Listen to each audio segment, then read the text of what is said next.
Modi RSS chief Mohan భగవత్ని పొగుడుతూ రాసిన వ్యాసం గురించి 75 ఏళ్ల తర్వాత రాజకీయాల్లో యాక్టివ్గా ఉండరు అనే విషయాన్ని గతం నుంచి మోదీ చెప్తూ వచ్చారు. కానీ ఈ మధ్య కాలంలో మోదీ స్వరంలో మార్పు కనిపిస్తోందని అంటూ ఉన్నారు. మొన్న ఆగస్టు 15న దేశం స్వతంత్ర దినోత్సవం జరుపుకుంటున్న రోజున మోదీ ఆర్ఎస్ఎస్ గురించి మాట్లాడారు. ఆర్ఎస్ఎస్ ప్రపంచానికి చేస్తున్న సేవ గురించి మాట్లాడారు. ఇప్పుడు ఆర్ఎస్ఎస్ చీఫ్ మోహన్ భాగవత్ గురించి మాట్లాడారు. వసుదైక కుటుంబానికి ఆయన చేస్తున్న ప్రయత్నం ఏంటి అని. ఇప్పుడు దానిపైన కూడా చాలా విమర్శలు వస్తున్నాయి. ఇదే అంశం గురించి మనం మాట్లాడుకోబోతున్నాం. నాగేశ్వర్ గారు, మోదీ రాసిన వ్యాసాన్ని ఎలా చూడాలి? మోదీ రాసిన వ్యాసంలో ఎత్తుగడ ఉంది అని చాలా విమర్శలు వస్తున్నాయి. జయరాం రమేష్ కూడా ఇది ఒక నిరాశాజనకమైన ప్రయత్నం అంటూ జయరాం రమేష్ ట్వీట్ చేశారు. మోదీ వ్యాసం వెనుక నిజంగా ఎత్తుగడ ఉందనుకోవాలా? అంటే కాంగ్రెస్ పార్టీ దాన్ని బీమా పథకం అన్న మోడీ ఇన్సూరెన్స్ స్కీమ్ అని ఎత్తుగడ ఉందా లేదా అనేది డిబేటబుల్ కావచ్చు. కానీ కాంటెక్స్ట్ అయితే అందరికీ తెలుసు కదా. కాంటెక్స్ట్ ఏంటి? ఆర్ఎస్ఎస్కు మోడీ నాయకత్వానికి మధ్య గ్యాప్ ఏర్పడింది అని. ఫలితంగానే బీజేపీ కొన్ని ఎలక్టోరల్ రివర్సెస్ ఎదుర్కోవాల్సి వచ్చింది అని. ముఖ్యంగా ఉత్తరప్రదేశ్, మహారాష్ట్ర, హర్యానా, రాజస్థాన్ లాంటి రాష్ట్రాల్లో దెబ్బతిన్నారు. ఆర్ఎస్ఎస్ పూర్తి స్థాయిలో పనిచేయకపోవడం వల్ల. ఆర్ఎస్ఎస్ బీజేపీకి వ్యతిరేకమని కాదు, బీజేపీకి ఆర్ఎస్ఎస్ గ్యాప్ ఉందని కాదు. ఆర్ఎస్ఎస్ బిడ్డే బీజేపీ ఏమీ ఆకాశం నుంచి విడిపడలే. ఆర్ఎస్ఎస్ సంబంధం లేని కాదు. ఆర్ఎస్ఎస్ స్వయం సేవకుల రాజకీయ రూపమే Bharatiya Janata party. Of course RSS వాళ్ళు టెక్నికల్గా ఎక్కడైనా ఉండొచ్చు, కానీ అందరికీ తెలుసు కదా. సో భారతీయ జనతా పార్టీ అన్ని లెవెల్లోనూ ఆర్గనైజింగ్ సెక్రటరీ ఆర్ఎస్ఎస్ నుంచే వస్తారు. ఇంకా వేరే అవకాశమే ఉండదు. అందువల్ల నరేంద్ర మోడీ కూడా ఒకప్పుడు ఆర్గనైజింగ్ సెక్రటరీగానే పనిచేశాడు. అంటే ఆర్ఎస్ఎస్ డిప్యూట్ చేస్తేనే వాజ్పేయి, అద్వానీ కాలం నుంచి మొదలుకొని మోడీ వరకు ఆర్ఎస్ఎస్ డిప్యూట్ చేసినటువంటి నాయకులే బీజేపీలో అగ్రస్థానాల్లో ఉంటారు. ఇటీవల కాలంలో కొంత బయట వాళ్ళ వస్తున్నా కూడా. అందువల్ల ఆర్ఎస్ఎస్కు బీజేపీకి గ్యాప్ ఉండే అవకాశమే లేదు. ఆ మాటకొస్తే మోడీకి ఆర్ఎస్ఎస్కు గ్యాప్ కూడా it is more personal than ideological. ఎందుకంటే బహుశా ఆర్ఎస్ఎస్ ఆశించిన దానికి ఏమాత్రము తగ్గకుండా మోడీ ఆర్ఎస్ఎస్ ఎజెండాను అమలు చేస్తున్నాడు. ఇప్పుడు ఆర్ఎస్ఎస్ చెప్తున్న మొదటి నుంచి చెప్పిన 3 అంశాలు. అయోధ్యలో రామ మందిర నిర్మాణం పూర్తయింది. ఆర్టికల్ 370 పక్కపడేయడం అయిపోయింది. ఇక మిగిలింది యూనిఫామ్ సివిల్ కోడ్. అందువల్ల ఆర్ఎస్ఎస్ ఎజెండా అయిన 1 లాంగ్వేజ్, 1 రిలీజన్, 1 ఎలక్షన్ ఇవన్నీ కూడా మనకు అమలవుతున్నాయి. అంటే ఫెడరల్ వ్యవస్థ, లౌకిక వ్యవస్థలకు ఆర్ఎస్ఎస్ ఐడియాలజికల్లీ అపోజ్. అంటే రాష్ట్రాలు, భాషలు, అందుకే మీకు హిందీ ఆధిపత్యవాదం కనబడుతుంది. ఎందుకంటే ఒక రేస్ అన్నిట్లో యూనిఫామ్ ఉండాలని. అయితే ఈ మధ్య మోహన్ భగవత్ యూనిఫామిటీ కాదు డైవర్సిటీ ఉండాలని చెప్తున్నా ఆర్ఎస్ఎస్ ఐడియాలజికల్ బేసిస్ అది. దాన్ని మోడీ బ్రహ్మాండంగా అమలు చేస్తున్నాడు కూడా. సో అది అక్కడ డిఫరెన్స్ కాదు. అందుకే మోడీకి ఆర్ఎస్ఎస్కి ఉన్నది it is not ideological. It is essence. ఏదో ఆర్ఎస్ఎస్ ఐడియాలజీ నుంచి మోడీ డీవియేట్ అవుతున్నాడు, అందువల్ల ఆర్ఎస్ఎస్ సహించలేకపోతుంది అనేది కాదు. ఆర్ఎస్ఎస్కు బీజేపీకి గ్యాప్ కాదు, ఆర్ఎస్ఎస్కు మోడీకి ఉన్నది గ్యాప్ ఇది కాదు. మోడీ స్టైల్ ఆఫ్ ఫంక్షనింగ్ను ఆర్ఎస్ఎస్ అంగీకరించలేకపోతుంది. అది ఆర్ఎస్ఎస్ నాయకత్వం. ఎందుకంటే ఆర్ఎస్ఎస్ ఒక సంఘటన, ఒక సిద్ధాంతం ఆధారంగా ఆ సిద్ధాంతాన్ని నమ్మే వాళ్ళు ఉండొచ్చు, నమ్మకపోయే వాళ్ళు ఉండొచ్చు, ఆర్ఎస్ఎస్ సిద్ధాంతాన్ని కీర్తించే వాళ్ళు ఉండొచ్చు, వ్యతిరేకించే వాళ్ళు ఉండొచ్చు. But you have to accept RSS believes in ideology. ఆర్ఎస్ఎస్లో పనిచేసే వేలాది మంది ప్రచారకులు తాము నమ్మిన సిద్ధాంతం కొరకు జీవితాలన్నీ అర్పించి పనిచేస్తూ ఉంటారు, ఏది ఆశించకుండా. అవును. అందువల్ల that is how RSS functions. బీజేపీకి వచ్చే వరకు ఆ స్టైల్ ఆఫ్ ఫంక్షనింగ్ అంటే individual becomes more than ideology. దాన్ని ఆర్ఎస్ఎస్ అంగీకరించదు. ఆర్ఎస్ఎస్ ఒక ideology base, cadre base party కనుక ideology first, leader next. Leader అనే వ్యక్తి ఐడియాలజీ సృష్టించిన నాయకుడే తప్ప నాయకుడు ఐడియాలజీని సృష్టించాడు. అది మోడీ కావచ్చు, అది వాజ్పేయి కావచ్చు, అది అద్వానీకి కావచ్చు. ఆర్ఎస్ఎస్ సిద్ధాంతాలు, ఆర్ఎస్ఎస్ కార్యశాల, ఆర్ఎస్ఎస్ పాఠశాల నుంచి వెళ్ళిన గ్రాడ్యుయేట్స్ వీళ్ళంతా కాదు. మేమే అసలు ఆర్ఎస్ఎస్ కన్నా ఎక్కువ అనే స్థాయిలో వీళ్ళు పనిచేస్తే అది ఆర్ఎస్ఎస్ సహజంగానే అంగీకరించదు. అవును. సో అందువల్ల మీకు మహారాష్ట్ర ఎన్నికల తర్వాత కూడా అజిత్ పవార్ తీసుకోవడం పైన ఆర్ఎస్ఎస్ ఇంటలెక్చువల్ రతన్ శారదాన్ ఆర్ఎస్ఎస్ ఆయన ఆథర్, ఆయన ఆర్గనైజర్ పత్రికలు, ఆర్ఎస్ఎస్ పత్రికలు వ్యాసం కూడా ఆర్ఎస్ఎస్ అనుకూల పత్రికలు. సో అందువల్ల బహిరంగంగానే Modi style of functioning individuals అంటే ఇది వాజ్పేయి అద్వానీ కాలపు బీజేపీ కూడా కాదు, పూర్తిగా ఒకరిద్దరి పైన నడిచే పార్టీ. మోడీ అమిత్ షాల చుట్టూ నడిచే పార్టీ. దీన్ని బీజేపీ ఆర్ఎస్ఎస్ అంగీకరించలేదు. కానీ ఆర్ఎస్ఎస్ ఏం చేయగలుగుతుంది? ఏమీ చేయలేని పరిస్థితి. ఎందుకంటే మోడీ అమిత్ షాలు ఆర్ఎస్ఎస్ ఎజెండాను బలంగా సమర్థవంతంగా అమలు చేస్తున్నారు. సో ఆర్ఎస్ఎస్కి ఒక రకంగా క్యాచ్ 22 సిచ్యువేషన్ అంటారు ఇంగ్లీష్లో. సో తమ ఎజెండాను అమలు చేస్తున్న మోడీ అమిత్ షాల నాయకత్వాన్ని సంతోషపడాలా, తమ శైలికి భిన్నంగా పనిచేస్తున్నందుకు కనుక వ్యతిరేకించాలా. ఇది డైలమా ఆర్ఎస్ఎస్కు. ఈ డైలమా మోహన్ భగవత్ ఉపన్యాసాల్లో చాలాసార్లు వ్యక్తమైంది. అందుకే ఆయన 75 ఇయర్స్ అయితే రిటైర్ కావాలి అన్నారు. మళ్ళీ తర్వాత అది పెద్ద వివాదం, అది మోడీ పైనే అని వార్తలు వచ్చాక కాదు, నేను ఆ ఉద్దేశం కాదు, నేను ఎవరిని రిటైర్ కమ్మని చెప్పలేదు, ఒక నాయకుని కోట్ చేస్తూ మాత్రమే మాట్లాడాను అని కూడా వ్యాఖ్యానించాడు. సో ఇది ముప్పటి నుంచే కాదు, ఈవెన్ వాజ్పేయి అద్వానీల్ని ఇలాగే ఫోకస్ చేస్తున్న సమయంలో కూడా ఆర్ఎస్ఎస్ క్లియర్గా చెప్పింది వికాస్ పురుష్, లోహ పురుష్ అని ఈ బ్రాండింగ్ చేస్తూ వచ్చారు. అప్పుడు కూడా ఆర్ఎస్ చెప్పింది ఈ వదిలేయండి, ఈ వికాస్ పురుషులు, లోహ పురుషులు, సిద్ధాంతం చెప్పండి అని.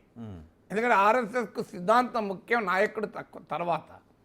మోడీకి నాయకుడు ముఖ్యం, సిద్ధాంతం తర్వాత.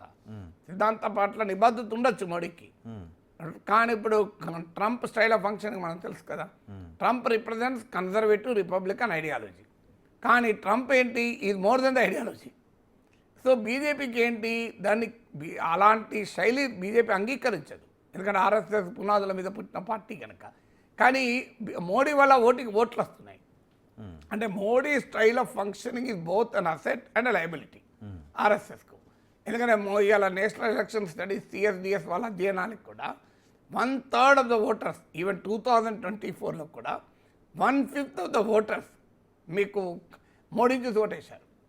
మీకు ఇటీవల మూడో నేషన్ ఇండియా టుడే సర్వేలో కూడా 10% ఎన్డీఏ బలం తగ్గితే మోడీ బలం 4% తగ్గింది. అందువల్ల still NDA is becoming unpopular, not Modi. So ఈ అడిషనల్ ఓట్లను మోడీ తెస్తున్నాడు. అందువల్ల what can they do, nothing can be done. అందువల్ల ఈ గ్యాప్, ఈ ఫ్రిక్షన్ మనకు ఈ పట్టు విడుపులు కనబడుతూ ఉంటాయి. ఇటీవల కాలంలో 2024 వరకు మోడీ అమిత్ షాల్ది చెల్తే అన్నట్టు నడిచింది. అంటే ఇక మోడీ అజేయుడు, Modi is invincible, no TINA factor, there is no alternative అన్నారు. అక్కడ దెబ్బ తగిలితే మామూలుగా తగలే. యూపీలో సమాజ్వాదీ పార్టీ కన్నా తక్కువ సీట్లు వచ్చాయి. ఈసారి 400 సీట్లను ఎగ్జిట్ పోల్స్తో ఉదరగొట్టారు, భయంకరంగా ఉదరగొట్టారు. మీడియా అందరినీ క్యాప్చర్ చేసేసి ఏం జరిగింది, 240 సీట్స్ వచ్చాయి, 63 సీట్లు తగ్గాయి. అంత మెజారిటీ అంత ముందుతో పోలిస్తే సొంతగా మెజారిటీ లేని పరిస్థితి. నితీష్ కుమార్, చంద్రబాబు నాయుడు కనుక బీజేపీతో ఉండకపోతే ఇలా మోడీ ప్రైమ్ మినిస్టర్నే ఉండడు. అలాంటి సిచ్యువేషన్కు నెట్టివేయబడ్డారు. అప్పుడు మేల్కొన్నారు, కాస్త చికిత్స మొదలుపెట్టారు. దాని ఫలితాలు కూడా స్టార్ట్ అయినాయి. హర్యానాలో గెలిచారు, ఢిల్లీలో గెలిచారు, మహారాష్ట్రలో గెలిచారు. ఆ తర్వాత చాలా క్లియర్గా మనం ఈ రకంగా పనిచేస్తే నడవదు అని, అందుకే మళ్ళీ బీజేపీలో బయటి వారికి పదవులున్నా ఆర్ఎస్ఎస్ రూట్స్ ఉన్న వారినే పదవుల్లో పెడుతున్నారు. Delhi chief minister Rekha Gupta RSS product, Maharashtra chief minister Devendra Fadnavis RSS product, మీకు బీజేపీ తెలంగాణ అధ్యక్షులు Ramachandra Rao RSS product, BJP Andhra Pradesh అధ్యక్షులు మాధవ్ ఆర్ఎస్ఎస్ ప్రొడక్ట్. ఇక్కడ ఈటల రాజేంద్ర పక్క పెట్టారు, అక్కడ పురంధేశ్వర్ని, సుజనా చౌదరి లాంటి వాళ్ళు పోటీ పడ్డా కూడా, సీఎం రమేష్ లాంటి పోటీ పడ్డా కూడా పక్క పెట్టేశారు. మళ్ళీ మంత్రి పదవులు ఇచ్చినప్పుడు కూడా శ్రీనివాస్ వర్మకి ఇచ్చారు RSS product. CM Ramesh, Purandeswari వారు ఆస్పిరెంట్స్ పక్క పడేశారు. తెలంగాణలో ఈటల రాజేందర్, డీకే అరుణ చాలామంది ఆస్పిరెంట్స్, కానీ వీళ్ళందరినీ పక్క పడేశారు. కిషన్ రెడ్డి, బండి సంజయ్కి ఇచ్చారు. ఉపరాష్ట్రపతి పదవికి మీరు గమనించండి, జగదీప్ ధంకర్ ఆర్ఎస్ఎస్ రూల్స్ లేవు, ఇది పక్క పడేశారు. ఇప్పుడు సిపి రాధాకృష్ణన్ 16 ఏళ్ల వయసులో ఆర్ఎస్ఎస్లో చేరాడు. సో మళ్ళీ ఆయనకి ఇచ్చారు. ఇప్పుడు BJP all India president purely RSS roots ఉన్న అతనే అయ్యేలా ఉన్నారు. ఈ కాంటెక్స్ట్ అంతా చూసినప్పుడు మోహన్ భగవత్ పైన వ్యాసాలు రాస్తే నార్మల్ సిచ్యువేషన్లో ఆశ్చర్యమేమీ లేదు.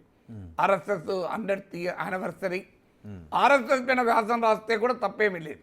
ఎందుకంటే ఆర్ఎస్ఎస్ నుంచి ఆర్ఎస్ఎస్ను సిద్ధాంత రీత్యా అంగీకరించని వారికి మింగుడు పడదు. దేశ ప్రధానమంత్రి ఆర్ఎస్ఎస్ గురించి గొప్పగా చెప్పడం ఏంటని.